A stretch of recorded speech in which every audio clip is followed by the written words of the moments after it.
नमस्कार दोस्तों, सेहत के खजाने में आप सभी का बहुत बहुत स्वागत है। दोस्तों, हमारे देश में बहुत सारी जड़ी बूटियाँ होती हैं जिसका हमें पता नहीं होता। बहुत से पौधे ऐसे होते हैं जो वनस्पति औषधियाँ होती हैं, बहुत ही लाभदायक औषधियाँ होती हैं। उन्हें बेकार और ख़राब पौधा समझकर फेंक देते हैं। मैं आपको एक ऐसे ही पौधे के बारे में बताऊंगा जो बहुत ज़्यादा औषधि युक्त है, बहुत ज़्यादा फ़ायदा करने वाला है।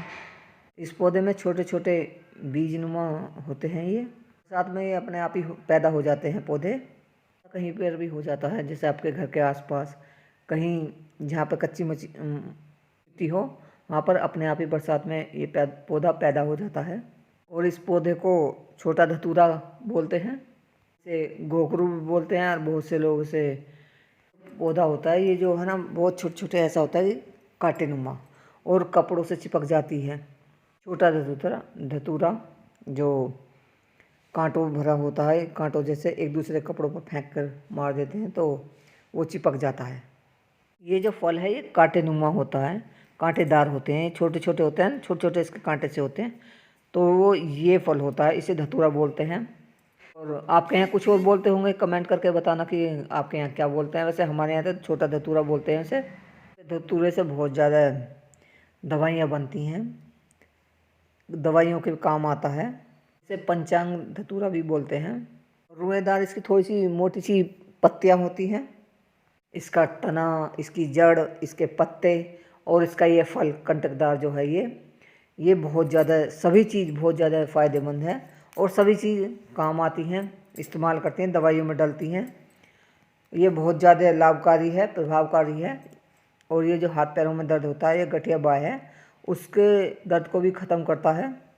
जो औषधि बताई है मैंने, ये कांटेदार होती है। और ये जो है ना, बालों में कोई भी समस्या हो, बाल झड़ रहे हो, गंजापन आ रहा हो, या झड़ रहे हो, या मतलब आपके बाल में लूसी हो रही हो, खुश्की हो रही हो, तो ये सब इसका इसका इस्तेमाल करेंगे तो आपके बाल बिल्कुल ठीक हो जाएंगे और बालों की कोई भी समस्या नहीं रहेगी, सब खत्म हो जाएगी। इसका एक कांटेदार जो फल है, इसको और इसकी पत्तियों को पीस लें, बारीक सा कर लें इसे, और फिर इसे अपने बालों में लगा लें, अच्छी तरह से।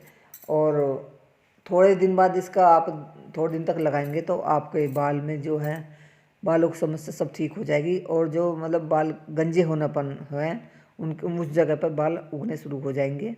और फलों का आप बालों पर लेप लगा सकते हैं।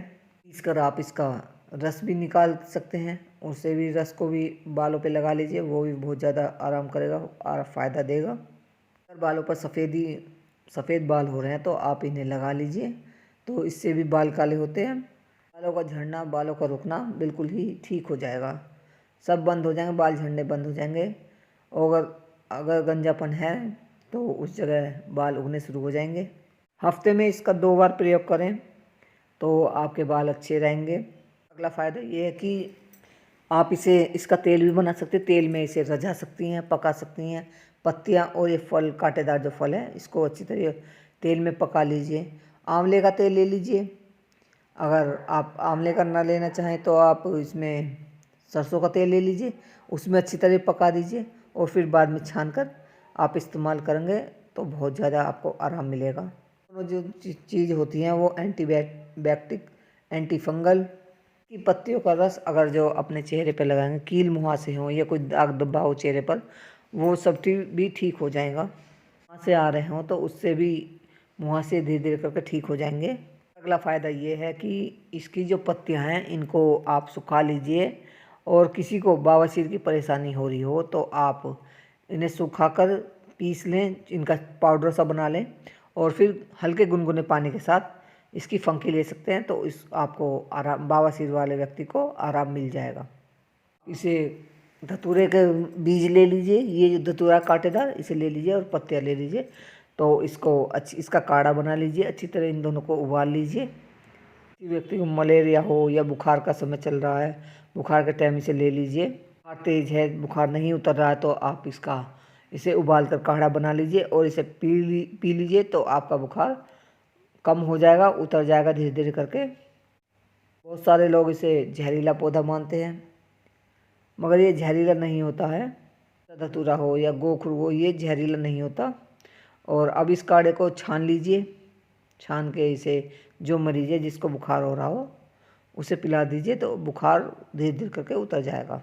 एक तो ये काढ़ा बुखार आने के काम में आया। दूसरा ये जैसे किसी के खुजली हो, दाद हो रहा हो, तो आप इसे उस पर ही अच्छी तरह से धो लीजिए, तो वो भी ठीक हो जाती है। दाद, खाज, खुजली जो भी कुछ समस्या हैं वो सब ठीक हो जाएगी। चर्म रोग में बहुत सारा आपको आराम मिलेगा। पेट या बुखार में भी बहुत ज़्यादा फायदे देगा ये काढ़ा।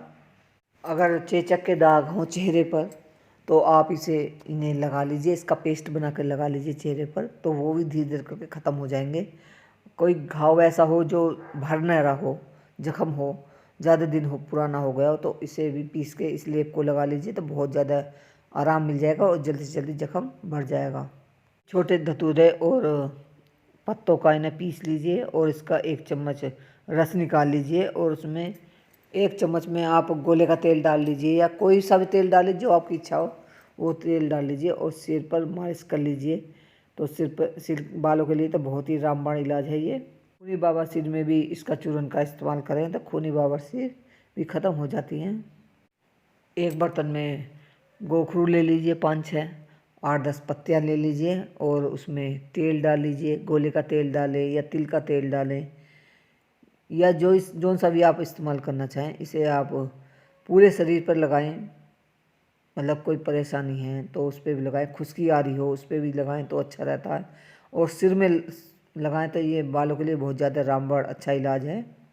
तेल में ये पत्तियाँ और गोखरू अच्छे 5 मिनट तक खूब उबलने दें, फिर बाद में आकर इसको छान लीजिए, किसी बर्तन में स्टोर करके रख लीजिए। इस तेल की आप अपने सिर पर मालिश करेंगे तो सिर की जो भी समस्या है, गंजेपन की समस्या है, तो वो भी ठीक हो जाएगी। या आपके हाथ पैरों में कोई भी दाद, खाज, खुजली हो उस पर लगाएं, उसकी मालिश करें धीरे धीरे हाथों से, तो वो भी धीरे धीरे करके समाप्त हो जाएगी। वो बनाने में छोटे धतूर का बहुत ज़्यादा प्रयोग होता है। बहुत अच्छा मेडिसिन प्लांट है, पौधा है। तो दोस्तों आपको जानकारी कैसी लगी कमेंट करके बताना, और चैनल पर नए हो तो चैनल को लाइक करना और चैनल को सब्सक्राइब करना और लाइक ज़रूर करना। नमस्कार, जय हिंद, जय भारत। मिलते हैं किसी नई जानकारी के साथ। नमस्कार।